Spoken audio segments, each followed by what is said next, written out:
So I'll grab the 600 grit. As I begin to sand, the low spots will become visible. Some cockatoos, you fucking cunts. Excuse my language. It's been a while since I've seen you people there. Finally we're getting to paint prep. So getting a little bit exciting. And now I'm going to hand sanding. As you can see, there's been a bit of body work I've had to do. There's putties, and hang on guys. They're my neighbours. Beautiful. Alright, this is going to be a disjointed video.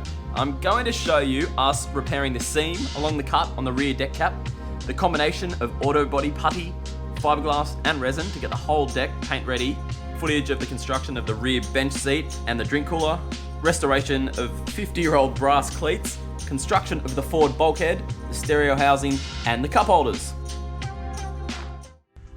So the boat's in its new resting place, down the other end of the driveway, and today is the first of the creative bits that I've been looking forward to. I'm going to be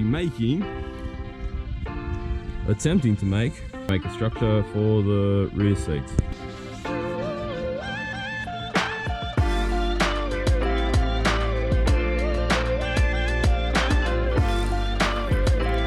It's not pretty, I'll tell you that much. Trace. I'm trying to trace that line. I'm failing miserably. So I was trying to trace that line onto this. I think I did it eventually. So this bit has to go.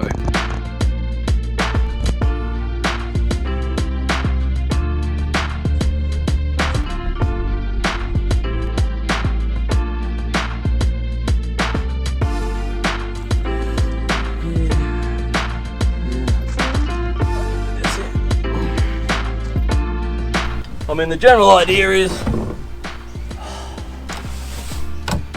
if I can fit my big fat bum in there, some sprightly young females should be able to, huh? Or mum. Or Adam's mum. But in terms of size, I'm happy how this is fitting upon initial inspection. Without too much strain on the spine, should be able to pull out a frosty. Here's one I prepared earlier. With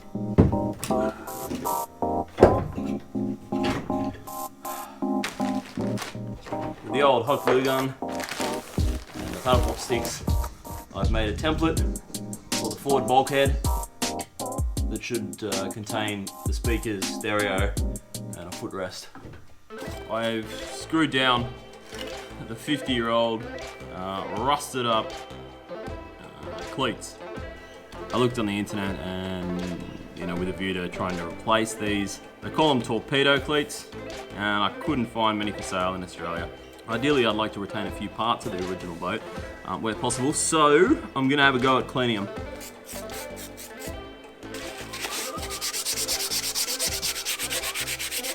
Right, change of plans.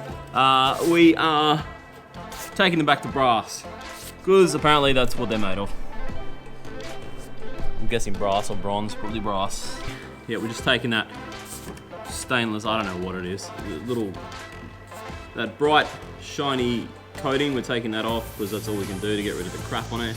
And then maybe I'll just have to live with it. Maybe we'll just have brass cleats. Yeah, whatever.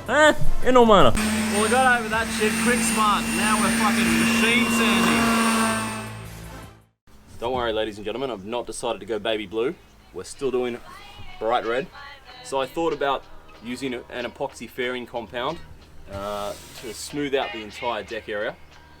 And I think there's way too much work involved.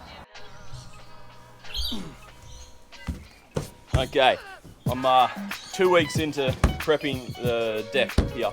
And the reason it's taken so long is because initially it was so thin, it was cracking in places and you can pretty well see through it. So I decided to put a big thick layer of chopped strand matte fiberglass over the top, and then I put 1 or 2 layers of resin on top of that. So it created a lot of prep work for me, but it meant that I could be sure that it would be strong enough to stand on and hopefully not spider crack like it was when I bought the thing. Alright, so I've done all the power tool work and now I'm on to hand sanding. I've used Septone's acrylic primer surfacer and acrylic primer filler.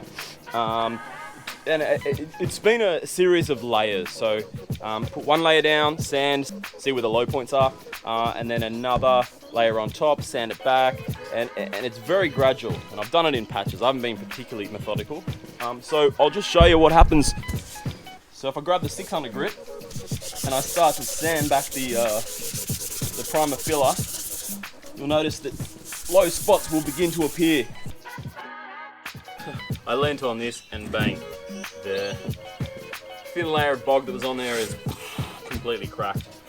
So I've chipped it off as best I can. There it is. I'm going to grind the rest off. And that's that. We've got the bog off. And what I'm going to replace it with is a couple of sturdy layers of this stuff. All fiberglassed up. What I should have done in the first place. Next week, I'm going to upload the remainder of construction footage that we've taken across the last few months. It's going to be a long one, but it should be a fun one. There's footage of us flipping the boat, then painting the hull gloss white, flipping the boat back, painting the deck bright red, and installing the cleats, seats, stereo, and carpet. So hit subscribe for that.